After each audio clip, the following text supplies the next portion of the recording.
এবং আমার বাম হাতে একেবারে উপবিষ্ট জনাব মোস্তাফিজুর হাশিমি সাহেব, ইমাম মুয়াজ্জিন, অল বেঙ্গল ইমাম মুয়াজ্জিন অ্যাসোসিয়েশন অ্যান্ড চ্যারিটেবল ট্রাস্টের ভাইস প্রেসিডেন্ট, এবং সেই সঙ্গে সঙ্গে আমার ভাইও এসছেন।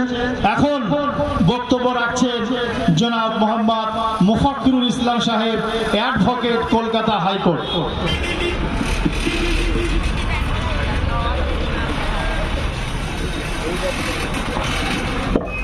আসসালামু আলাইকুম ওয়া রাহমাতুল্লাহি ওয়া বারাকাতুহু। নাহমাদুহু ওয়া নাসাল্লি আলা রাসূলিহিল কারীম, আম্মা বাদ। সমস্ত প্রশংসা সেই মহান আল্লাহ তাআলার, তারপরেই শতকোটি দরুদ ও সালাম বর্ষিত হোক আখরি নবী আহমদ মুস্তাফা হযরত মুহাম্মদ সাল্লাল্লাহু আলাইহি সাল্লামের উপর।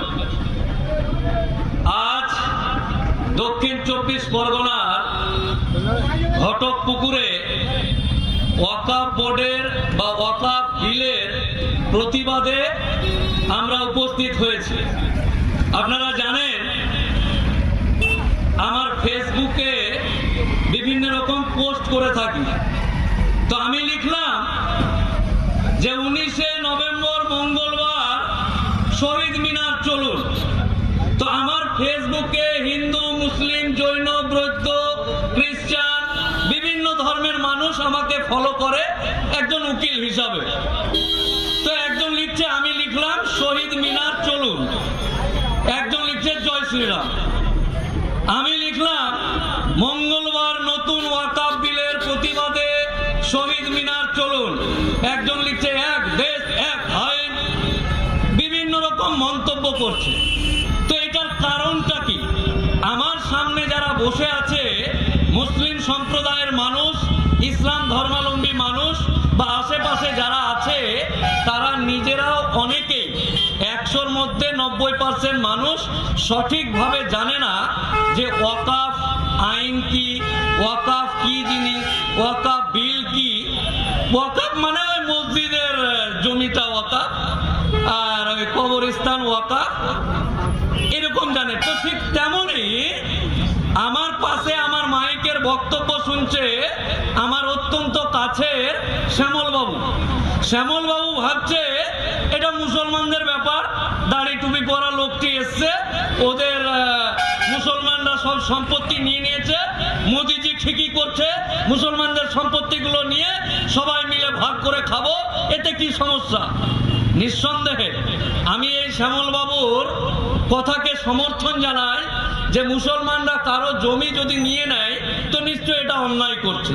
কিন্তু শ্যামল বাবু দীপঙ্কর বাবুকে ক্লিয়ারলি ভালো করে অত্যন্ত আইনি ভাষাতে আপনাকে জানাতে চাই, আমরা মুসলিম সম্প্রদায়ের মানুষেরা এই জায়গায় কেন উপস্থিত হলাম। আমরা মুসলিম সম্প্রদায়ের মানুষ। আমার মা আমার বাপকে ডেকে বলেছে, হে আমার স্বামী এসো। আমার শ্বশুর, ভাসুর, দেওর, যাদেরকে ব্রিটিশ সরকার নীল চাষ করাচ্ছে, টাকা দিচ্ছে না, তাদেরকে তুমি আমার হাতের গয়না, গলার মালা, কোমরের বিছা বিক্রি করে এই টাকা দিয়ে তুমি ঘোড়া, গলি, বারুদ কিনে দেশ থেকে ইংরেজদেরকে তাড়াও। এই মুসলিম সম্প্রদায়ের মানুষ স্বাধীনতার এত বছর পরে আমার বাপ, আমার মা, আমার পূর্বপুরুষের রক্ত দেওয়া স্বাধীন করা এই দেশে স্বাধীনতার এতদিন পরে ওয়াকফ নিয়ে ঘটকপুকুরে 4-5 জন মৌলানাকে নিয়ে মিটিং করছে কেন? আপনাকে ক্লিয়ার বলে দিই শ্যামল বাবু, আপনি যে বউটাকে, যে মেয়েটাকে বিয়ে করেছেন লগ্ন দেখে, পুরোহিত থেকে সিঁদুর পরিয়ে, আপনি যে মেয়েটাকে স্ত্রী হিসাবে নিয়ে বসবাস করছেন, আমি মুফাক্কিরুল ইসলাম বা আমরা আপনার স্ত্রীকে দেখে পছন্দ হয়েছে। আই লাভ ইউ শ্যামল বাবুর স্ত্রী, তোমাকে আমার চাই, তুমি আমার কাছে চলে এসো, আমি তোমাকে নিয়ে আগামী দিন থাকবো। সরি, আপনার স্ত্রীকে, আপনার বউকে নেওয়ার জন্য এই আন্দোলন হচ্ছে না। আমার বাপ, আমার মা, আমার আত্মীয়, আমার পূর্বপুরুষেরা মাথার ঘাম পায়ে ফেলে, পেটে গামছা বেঁধে দিন যে সম্পত্তি, দলিল, খতিয়ান, আরএসএস, জেল নাম্বার দেখে যে সম্পত্তি কিনেছে, ওই সম্পত্তিটা আল্লাহর রাহে আগামী দিন মুসলিম সম্প্রদায়ের মানুষ, এই জাতি, এই দেশ, এই সমাজ এগিয়ে যাবে। ওই জন্য আমার বাপ যে জমিটা পেটে গামছা বেঁধে জমিটা কিনেছিল, ওই জমিটা দান করেছে। ঠিক তেমনি আমি আমার স্ত্রীকে মোহরানা দিয়ে মৌলভী সাহেব ডেকে যাকে বিয়ে করেছি, আমার বউকে সরকার বলছে মোফাক্কেরুল ইসলাম তোমার বউটা দেখতে সুন্দরী। হাইকোর্টের উকিলের বউ, ওয়াহ আই লাভ ইউ। হাইকোর্টের উকিলের বউ, আই লাভ ইউ। আমি সরকার, আমার বউ, আমি তোমার বউকে পছন্দ করেছি, তুমি আমাকে দিয়ে দাও। আমি সরকার, আমার পছন্দ হয়েছে, আমি তোমার বউকে নিব। এই শ্যামল বাবু, দীপঙ্কর বাবু, আপনার স্ত্রীকে নিয়ে নেওয়ার জন্য এই আন্দোলন নয়, আমার স্ত্রীকে, আমার বউকে, যে বিয়ে করা বউটাকে আমি নিয়ে এসেছি, সেটাকে সরকার বলছে আই লাভ ইউ, তুমি চলে এসো। আমার বউকে ব্যবহার করতে চাইছে। তাই নিজের স্ত্রীকে বাঁচানোর জন্য যে আন্দোলন করা হয়, ঠিক তেমনি আমার বাপের দেওয়া সম্পত্তি, আমার দাদুর দেওয়া সম্পত্তি, আমার খালুর দেওয়া সম্পত্তি, এই সম্পত্তিকে বাঁচানোর জন্য আন্দোলন। আচ্ছা, ওয়াকফ বোর্ড তো আছে, আজকে নতুন করে কি হলো, কেন হলো, কেন আন্দোলন করার প্রয়োজন হচ্ছে আপনাদেরকে একটু বলি। এই যে শ্যামল বাবু, দিলীপ বাবু, আপনাকে বলছি শুনে যান। আপনার মেয়েকে নিয়ে যদি আমি পালিয়ে যাই, আপনার মেয়েকে নিয়ে পালিয়ে গিয়ে বাইরে কিছুদিন থেকে প্রেগনেন্ট করে দিলে, আপনি যেমন আপনার লোকাল থানাতে মামলা করবেন, উকিল বাবু আমার বেটিকে নিয়ে পালিয়ে গেছে না বলে আর প্রেগনেন্ট করে দিয়েছে, আমার উপরে কিডন্যাপিং এবং ধর্ষণের মামলা করে এই ঘটকপুকুর থানায় বা ভাঙড় থানায় মামলা করে বারুইপুরে আমাকে কাঠগড়া পরিয়ে নিয়ে যাবেন। ঠিক তেমনি ওয়াকফ সম্পত্তি বা আমার বাপের সম্পত্তি, আমার দাদুর সম্পত্তি রক্ষা করার জন্য নির্দিষ্ট আইন আছে। যেমন আপনার বেটিকে নিয়ে পালিয়ে গেলে আপনি থানায় যাবেন, ঠিক তেমনি এই সম্পত্তিগুলোকে যদি আমার বাপ আজ থেকে 10 বছর আগে 10 বিঘা জমি দিয়েছিল কবরস্থানের জন্য, আমার বেটা পরে বলছে যে দাদুর জমিটা 10 বিঘা দিয়ে দিয়েছে, দামি জমি, আমি 2 বিঘা নিয়ে নিতে চাইছি আর 8 বিঘা বেচে দিব, আপনারা আমাকে দিয়ে দিন। তো ওই সমস্ত নাতির জন্য, ওই সমস্ত পোতার জন্য, বা যারা ওয়াকফ সম্পত্তি লুট করতে চায় তাদের মতো মানুষের জন্য ওয়াকফ বা ভারতবর্ষের সংবিধান একটা নির্দিষ্ট আইন আছে। আর কাকুরগাছির কাছে এই রাজ্যের কোনো সম্পত্তি যদি কেউ হরপ করার চেষ্টা করে, তার জন্য আদালত আছে। তাহলে বোঝা গেল সব ঠিক ছিল, স্বাধীনতার পর থেকে আজ অবধি সমস্ত কিছু ঠিক আছে। হঠাৎ করে কেন এই আন্দোলন করার প্রয়োজন হলো? আপনি সহ দীপঙ্কর বাবু, আপনাকে বলছি, ভুল বুঝার ব্যাপার নাই। শহীদ মিনার চলো জয় শ্রীরাম লিখার ব্যাপার নাই, আপনি একটু ক্লিয়ার হয়ে যান। আর আপনাদেরকে বলছি, আজকে বাড়িতে গিয়ে ফেসবুক, হোয়াটসঅ্যাপ, টুইটার যা আছে, পেপার, পত্রিকা, রেডিও, টিভি দেখে আপনারাও একটু জেনে নেবেন ওয়াকফ জিনিসটা কি। ওয়াকফ না জেনেই হুক্কা হুয়া করলে কাজে আসবে না। তাই আমার প্রিয় বাবা, আমি যে মানুষটার ঔরসে, যার পানিতে আমি জন্মগ্রহণ করেছি, আমার শ্রদ্ধেয় আব্বাজান, আমার আব্বাজান যদি মারা যায়, আমরা এখানে যারা বসে আছি তাদের আব্বাজান যদি মারা যায়, কোন কবরস্থানে মাটি হবে? এই কবরস্থানের ডান দিকে কার জমি, বাম দিকে কার জমি, পূর্ব দিকে কার জমি, পশ্চিম দিকে কার জমি, আমাদেরও হুঁশ নেই, খেয়াল নেই। বাপ মরলো, বউ মরলো, বেটি মরলো, চাচা 3 জন আসলো কবরস্থানে, মসজিদের মাইকে আওয়াজ হলো জামালের বাপ মারা গেছে। 4 জন চাচা এসে ওই মসজিদ থেকে ওই লাশবাহী গাড়িটা আনলো, ধুয়ে টুয়ে সাফ করছে। 2 জন কবরস্থানে যাচ্ছে, আমার বাপ মরে গেছে। আমি কাঁদতে কাঁদতে কবরস্থানে গেলাম আর কাঁদতে কাঁদতে চলে আসলাম। আমার বাপের কবর যেখানে শায়িত আছে আমরাও জানি না। যে কবরস্থানে আছে ওই কবরস্থানের জমি কতখানি, জায়গা কতখানি, ডান দিকে কি আছে, বাম দিকে কি আছে। তাই আপনাদেরকে অনুরোধ করব, শ্যামল বাবুর সাথে সাথে তিনি যেমন ওয়াকফ সম্পত্তিকে ভুল বুঝে বাপের সম্পত্তি মনে করছে, ঠিক তেমনি আপনাদেরকেও আপনার সম্পত্তির খতিয়ান, আপনার সম্পত্তির হিসাব নিকাশ আপনাদের কাছে রাখতে হবে। না হলেই এইরকম সরকার ভাবছে এদেরই তো খোঁজ নাই, নিয়ে নে এরা কি করতে পারবে, এইরকম ব্যাপারটা হয়ে গেছে। ওয়াকফ সব ঠিক ছিল, আইন ছিল, দেশ স্বাধীন, এই স্বাধীন, সব ঠিক। হঠাৎ করে আজকের ডেটে 2024-এ এটা করতে হচ্ছে কেন? এই যে আমার পিছনে অটো, টোটো, সামনে বাস চালাচ্ছে আব্দুল আলিম, বাস চালাচ্ছে রফিকুল, বাস চালাচ্ছে জয়নাল। তাদেরকে বলছে, এই জয়নাল, এই রফিকুল, আব্দুল খালেক, তোর বাপের কবর বাঁচাতে এসছি রে, তোর বাপের কবর বাঁচাতে এসছি। মোফাক্কেরুল ইসলামের বাপ, মোফাক্কেরুল ইসলামের আব্বা যদি মারা যায় তাহলে মোফাক্কেরুল ইসলাম কলকাতা হাইকোর্টের উকিল, নেটওয়ার্ক, চেন, বিভিন্ন রকম সম্পর্কে তার বাপকে কবর দিতে কোন রকম অসুবিধা হবে না। এই জয়নাল, টোটো চালানো জয়নাল, অটো চালানো রফিক, বাস চালানো কার্তিক, তাদেরকে বলছি তোর বাপের কবর বাঁচাতে এসছে আর প্যাসেঞ্জার নামার জন্য এই জায়গাটাতে ঘুরঘুর করছে। ওরই বাপের কবর বাঁচাবো, ওই মিটিং এ ডিস্টার্ব দিচ্ছে, গাড়ির হর্ন এই ওই সাইডে দাঁড় করিয়ে দিচ্ছে। ভাবতে আপনাদেরকে হবে। আপনাদেরকে বলি, আইন সম্পর্কে বলি, যে কাজটার জন্য এখানে এসছি, যে প্রতিবাদের জন্য এখানে এসছি, আপনাদেরকে বলি। আজকে ধরুন, আগে আইন ছিল এই সোনপুর এলাকাতে 500 ঘর মুসলমান আছে। কঘর? 500 ঘর মুসলমান আছে। এই সোনপুরের 500 ঘর মুসলমানের যেখানে বাস করে, ওইখানে নিউ টাউনের শ্যামল বাবুর বাপের 1 কাঠা বা 1 বিঘা জমি আছে।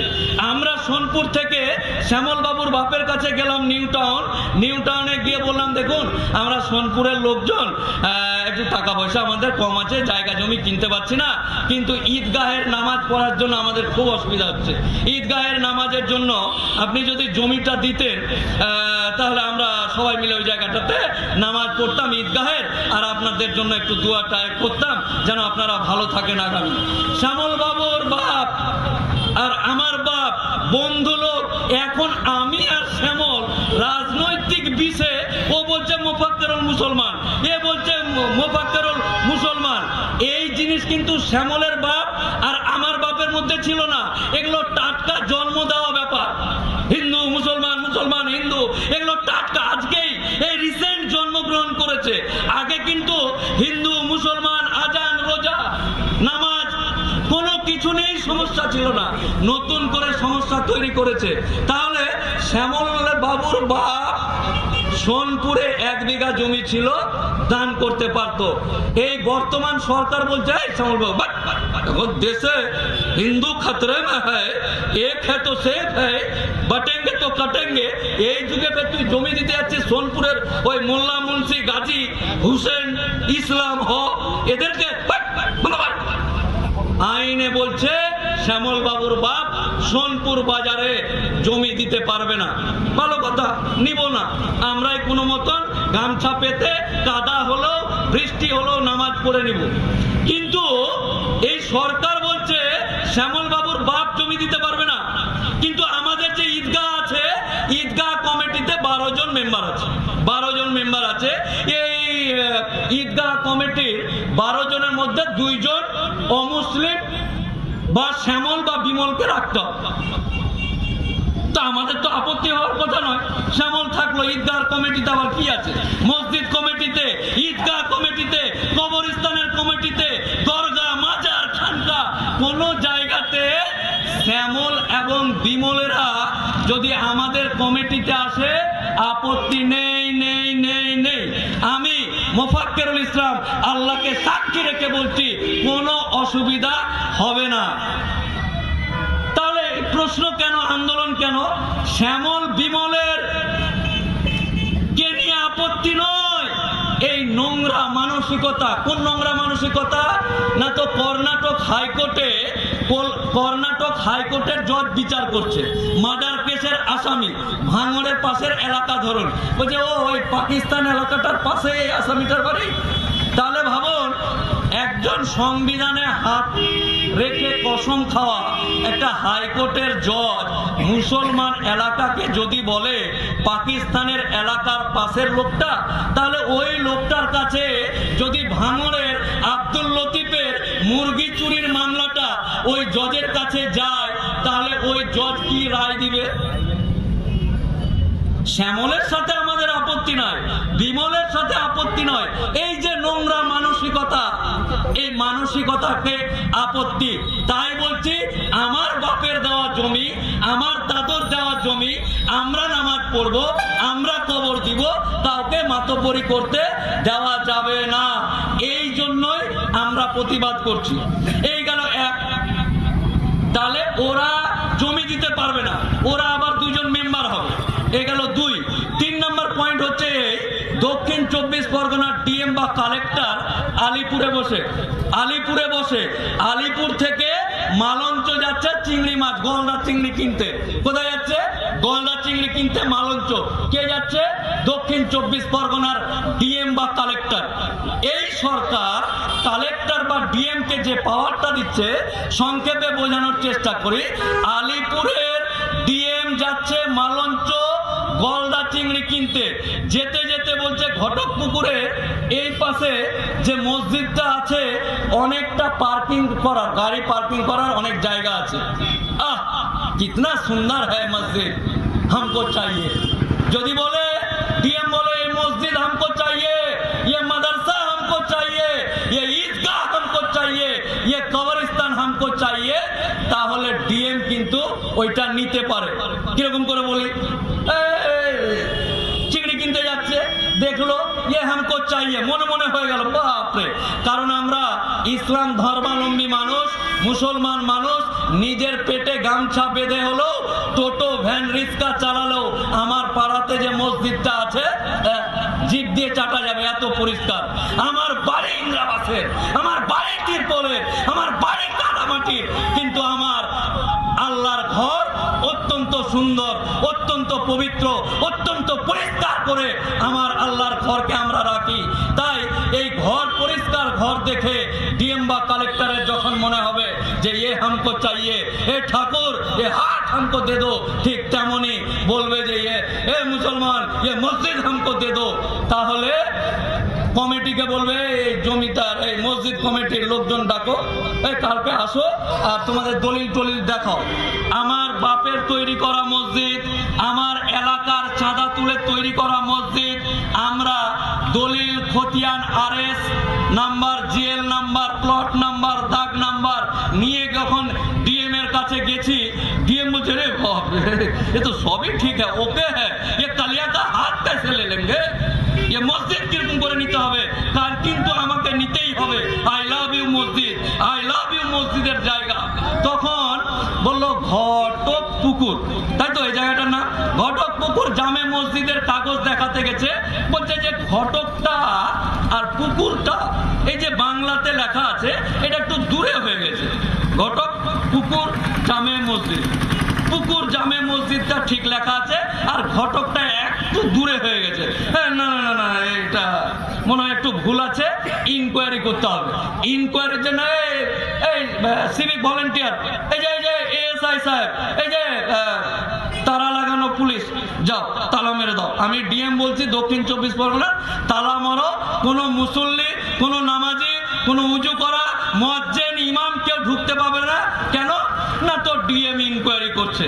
ডিএম ইনকোয়ারির নামে যখন তালা মেরে দিল, তখন এখানে আইনটাতে সুন্দর করে ইংরেজিতে লেখা আছে ডিএম ইট সিমস, মানে ভাষাটা হচ্ছে ডিএম যদি মনে করে যে এটা ফিট ওইটাই ফিট, যদি মনে করে আনফিট তো আনফিট। কিছুদিন পর যখন তালা মারা থাকলো, রাত্রেবেলা ডেকে কমিটিকে বললো যায়, কমিটিকে বললো এসো তোমাদের সাথে আমাদের কথা আছে, ইনকোয়ারি কমপ্লিট। তাদেরকে অ্যারেস্ট করে তারপরের দিন সকালবেলা বুলডোজার নিয়ে এই আমার আল্লাহর ঘরকে শহীদ করতে 1 মিনিট সময় লাগবে না। তাই এই এলাকার সমস্ত জনসাধারণ সহ এই এলাকার সমস্ত মানুষজনকে সজাগ এবং সচেতন হওয়ার জন্য আহ্বান জানাচ্ছি। এই বিলের বিরুদ্ধে আপনাকে প্রতিবাদ করার আবেদন জানাচ্ছি। আপনারা জোরহাত করে আপনার পায়ে হাত দিয়ে, যে একজন কালেক্টর যদি মনে করে আচ্ছা এটা গেল 3 নম্বর মসজিদ কিভাবে নিবে, আপনি মনে করতে পারেন যে এগুলো আমাদের দিকে হয় না, এগুলো ইউপিতে হয়, গুজরাটে হয়, আর কোথাও হয়, আর কোথাও হয়। আপনাদেরকে বলি আইনটা চালু হয়নি আজকে 16ই নভেম্বর, আজ থেকে 1.5 মাস আগে 23শে সেপ্টেম্বর গুজরাটের সারনাথে এক 600 বছর আগের দরগা ছিল, 600 বছর আগের জামে মসজিদ ছিল। এই জামে মসজিদ এবং এই দরগার সমস্ত কমিটিকে রাত 9টার সময় ডিএম বা কালেক্টর ডেকে অ্যারেস্ট করে বুলডোজার দিয়ে মসজিদ শহীদ করেছে, দরগা শহীদ করেছে, মাজার শহীদ করেছে। আপনাকে ভয় খাওয়ানো আমার কাজ না, আপনাকে সচেতন করা, আপনার মনে আপনার হৃদয়ে যে ছানি পড়ে গেছে সেই ছানি সরিয়ে বর্তমান পরিস্থিতি দেখানো একজন আইনজীবী হিসাবে আমার কাজ। তাই আপনাকে বলে যাচ্ছি এই পরিস্থিতি। এই গেল মসজিদ নেওয়ার গল্প। ডিএম মাছ কিনতে গিয়ে মসজিদ নিয়ে নিতে পারে। আচ্ছা, কবরস্থান ঘটকপুকুরের এই পাড়াটাতে 1000 লোক বাস করে। কত? ঘটকপুকুরের এই পাড়াটাতে 1000 লোক বাস করে। আর এই 1000 লোকের জন্য আমার বাপ, আমার দাদু, আমার পূর্বপুরুষ এইখানে 10 বিঘা জমি দান করে কবরস্থান করে দিয়ে গেছে। ডিএম এই দিক দিয়ে যাচ্ছে, যেতে যেতে দেখলো প্রাচীর দিয়ে ঘেরা বাজারের পাশেই এত সুন্দর দামি একটা জায়গা, এই জায়গাতে মুসলমানরা কবর দেয়। এই এলাকার মানুষ এখানে দেয়, ওই এলাকার মানুষ ওখানে দেয়, ওই এলাকার মানুষ ওইখানে দেয়। এই এলাকার মানুষ কত? 10,000। এলাকা কত? 10 বিঘা। এই এলাকাতে বছরে বা মাসে মানুষ মারা যায় 1টা, 2টা, 3টা, 4টা, বা 1 বছরে 20টা, 30টা, 40টা। তাহলে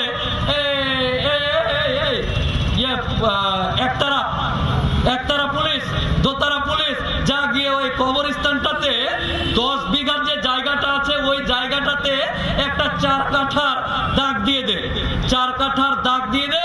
আর ওই দাগের মধ্যে 1টা 2টা মানুষ মরে 10 বিঘা জায়গা ধরে বসে আছে।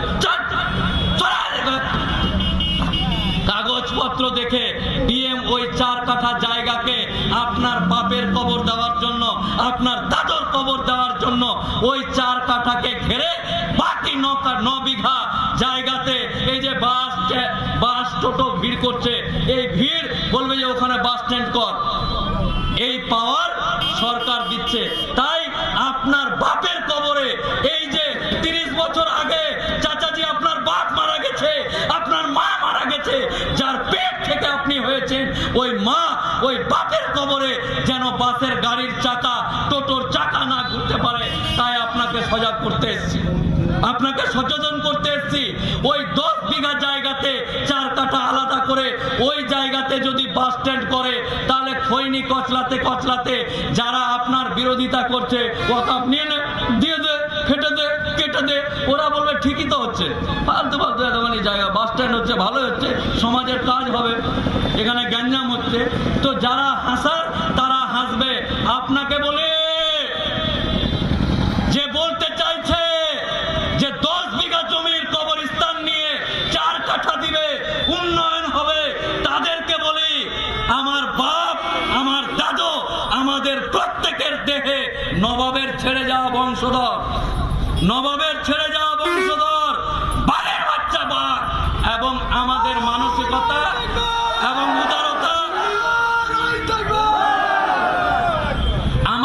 উদারতার উদাহরণ দিয়ে দিই। খৈনি কচলানো আর যে বলছে যে এটা তো ভালোই হবে, তাকে বলছে আমার বাপ, আমার দাদু নবাবের ছেড়ে যাওয়া বংশধর।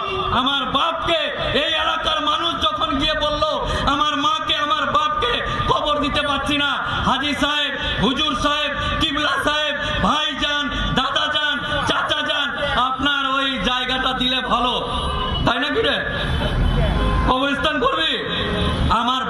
নবাবের ছেড়ে যাওয়া বংশধর। আমার বাপ বললো যে এই ঘটক পুকুরের দক্ষিণ এলাকার লোকজন যা, ওইদিকে জায়গা পড়ে আছে, ধান টান হয় না, তোদের যেখানে ইচ্ছা হবে নিয়ে নে। আর আমরাও গিয়ে কোনো মাপ টাপের ব্যাপার নয়, ইঘা বিঘা কাঠা শতকের ব্যাপার নয়, যেখানে ইচ্ছা হলো আল্লাহর রাহে আমার বাপ দান করলো, আর আমার চাচারা আল দিয়ে ঘেরে কবরস্থান করেছে। আমাদের উদারতা, আমাদের মানসিকতা, ছেড়ে যাওয়া সম্পত্তির এক একটা বিবরণ যদি আপনাদের সামনে আমি দিতে পারতাম তাহলে আপনারা আশ্চর্য হতেন এবং চৌকান্বিত হতেন। তাই আপনাদের সকলকেই বলছি, যেমন শ্যামল বাবু জানে না তেমন আপনারাও জানেন না ওয়াকাফ কি। আপনারা আজকেই গিয়ে ওয়াকাফ সম্পর্কে সচেতন হয়ে অন্য মানুষ, আমার এক চাস্তো ভাইকে বলছে এই উকিলটা ওই যে নাক বড় গাল ছোট সেদিন ঘটক পুকুরে কি ওয়াকাফ করছে রে।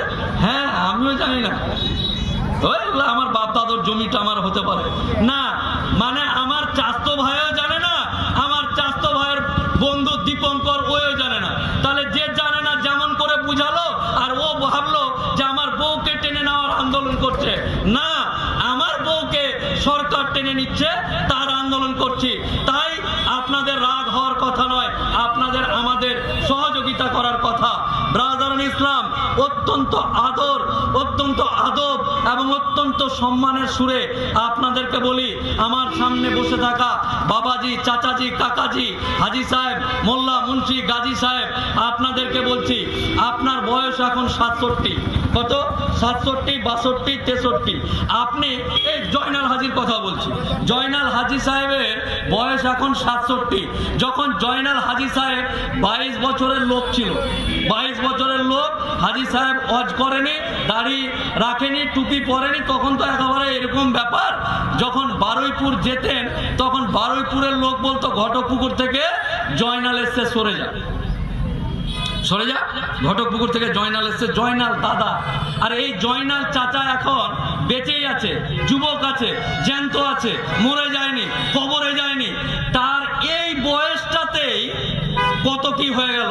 তাহলে আপনি যে আমাকে আর আমার বেটাকে রেখে মরবেন, কোন পৃথিবী, কোন সমাজ, কোন দেশ নিয়ে রেখে মরছেন এটা আপনাকে ভাবতে হবে। আপনি যুবক ছিলেন, এলাকায় যেতেন, এক হাত মাটি বসে যেত, আর আপনি নিজেই এখন বারুইপুর যাচ্ছেন মাস্ক দিয়ে দাড়িটিকে ঢেকে নিয়ে।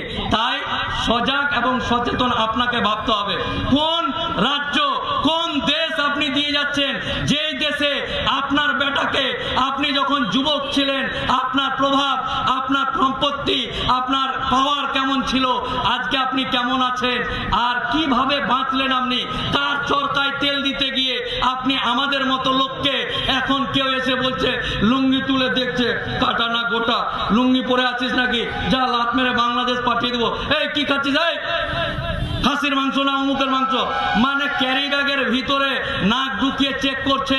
আপনার জীবন অবস্থাতে আমাদের অবস্থা এই। তাই আমার বাপ চাচাদেরকে দায়িত্ব নিতে হবে। এখনো আমার জাত, আমার কম, আমার সম্প্রদায়, আমার এলাকা একসাথে আমরা বাপ বেটা বসে মদ খাই না, আমরা এখনো বাপ বেটা একসাথে সিগারেট খেয়ে বাপের মুখে ধোঁয়া ছাড়ি না। এখনো যদি দেখি ওই দোকানে বাবাজি বসে আছে, চাচাজি বসে আছে, আমরা ইয়াং তরুণ ছেলেরা দূরে গেলে চাচাজি আছে, চলো চলো চলো চলো, চাচাজি আছে, বাপরে বড় বাপ আছে, চাচা আছে, তো এখনো এই সম্মান আমাদের মধ্যে আছে। তাই আপনার করে যাওয়া ভুলের জন্য, আপনার অসচেতনতার জন্য, চাচাজি আপনাকে আমি ডাইরেক্ট বলছি, আপনার অকর্মণ্যতার জন্য, আপনার ভুলের জন্য আমার লুঙ্গি তুলে দেখছে, আমাকে খেতে দিচ্ছে না, আমার জায়গা নিয়ে নিচ্ছে, আমার বউ নিয়ে নিচ্ছে, আমার শরীয়ত নষ্ট করছে, আপনার ভুলের জন্য। তাই আপনি আজ থেকেই সজাগ হবেন, সচেতন হবেন, ইয়াং তরুণ ভাইদেরকে নিয়ে আপনি পরামর্শ দিবেন। এই যে তৃণমূল করা মুসলমান, সিপিএম করা মুসলমান, কংগ্রেস করা মুসলমান, আইএসএফ করা মুসলমান, পয়সার লোভে বিজেপি করা মুসলমান, কিছু না করা মুসলমান, আপনাকে বলছি, ডাইরেক্ট আপনার দিকে আঙ্গুল তুলে বলছি, আপনি তৃণমূল করেন। যখনই দেখলেন ঘটকপুরে ওয়াকাফ বোর্ডের মিটিং হচ্ছে, তৃণমূলের ঝোলাটা খুলে রেখে দিবেন। চল চল চল চল, আমার বাপের কবরের ব্যাপার আছে, আমার বাপ দাদুর কবরের ব্যাপার আছে, আমার বাপের কবর জিসিপি দিয়ে খুঁড়ে এই দিক দিয়ে টানতে টানতে টানতে নিয়ে যাচ্ছে। তৃণমূল বুঝি না, রাজনীতি বুঝি না, যেখানে দেশ, জাতি, কম, ভাই, কোরআন, নবী, কবর, মাজার, মসজিদ হবে, সেখানে কোনো পার্টি হবে না। তৃণমূলের ঝোলাটাকে খুলে দিয়ে ওয়াকাফ বোর্ডের মিটিংয়ে যেতে হবে, ওয়াকাফের মিটিংয়ে যেতে হবে। আইএসএফ এর ঝোলা খুলে দিয়ে আল্লাহর ডাকে, আল্লাহর ঘর বাঁচাতে, আল্লাহর সম্পত্তি বাঁচাতে আপনাকে লাভবাহিক করে যেতে হবে। কংগ্রেসের ঝোলা খুলে, বিজেপির ঝোলা খুলে, কিছু না করার ঝোলা খুলে আল্লাহর সম্পত্তি বাঁচাতে আপনাকে মঙ্গলবারের দিন আহ্বান জানাচ্ছি। এই শ্যামল, আবার আপনাকে বলি, এই জয়নাল, আপনাকে বলি, এই যে রফিক, চায়ের দোকান খুলে বসে আছিস, নিজে চা খাচ্ছিস আর জামালকে চা খাওয়াচ্ছিস। এই তোর বাপের কবর বাঁচাতে এসেছি আমি, আমার বাপের কবর, আমার দাদুর কবর, আমার স্ত্রীর কবর বাঁচাতে আসিনি। আমি হাইকোর্টের উকিল, বারবার একটা কথা বোঝানোর চেষ্টা করছি যে আমরা এসছি কেন। কারণ আমার পাওয়ার, আমার ক্ষমতা, আমার কলমের গুঁতোতে আমার বাপকে কবর দিতে, আমার স্ত্রীকে কবর দিতে অসুবিধা হবে না।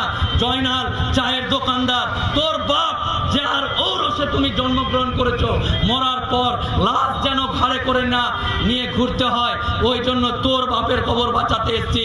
এলাস, দুঃখ, আমার জাত, আমার কমকে আমি বোঝাতে পারলাম না, যেখানে সকলের উপস্থিত হয়ে নিজের বাপ দাদুর কবর, নিজের মাজার, নিজের মসজিদ, নিজের খানকা, নিজের দরগা বাঁচানোর কথা ছিল, আপনারা কেউ না এসে যারা আমার বাবাজির টাইপের লোক আছে তারা এখানে উপস্থিত হয়েছে।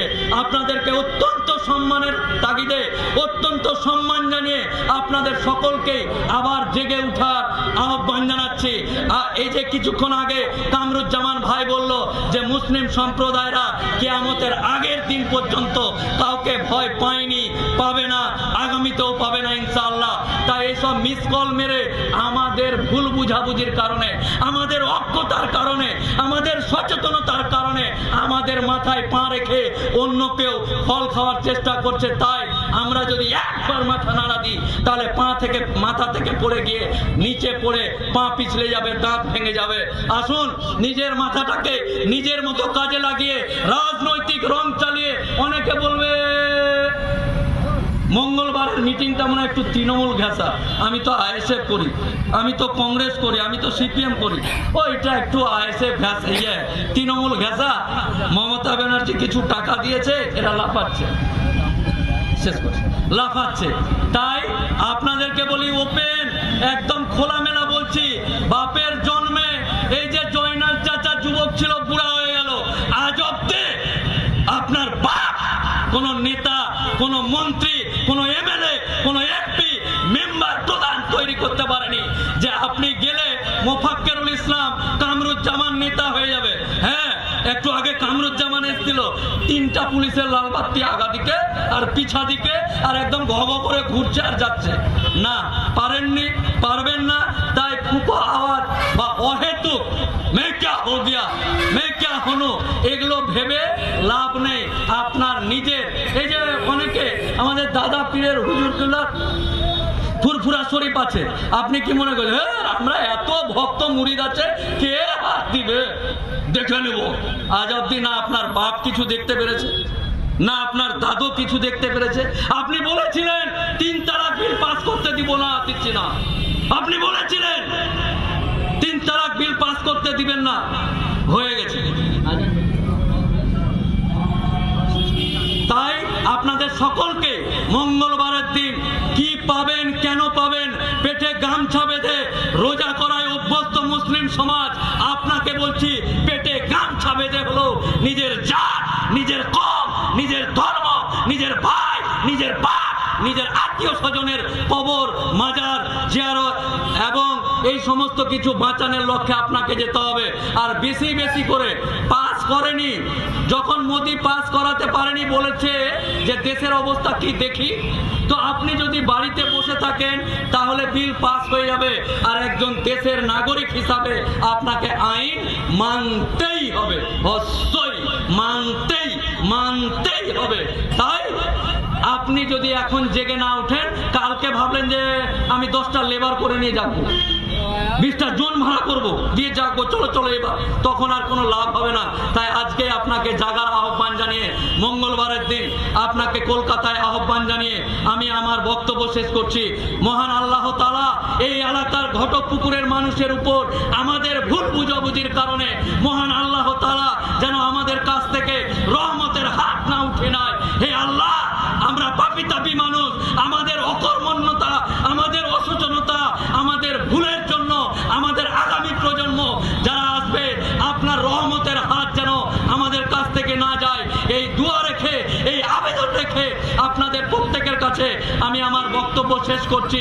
মঙ্গলবার আসার আহ্বান জানাচ্ছি। আসুন আগামী দিন আমরা সুন্দর দেশ, সুন্দর সমাজ, সুন্দর ভাঙর, সুন্দর ঘটপুকুর তৈরি করি। আসসালামু আলাইকুম ওয়া রাহমাতুল্লাহ। আমরা ধন্যবাদ জানাই কলকাতা হাইকোর্ট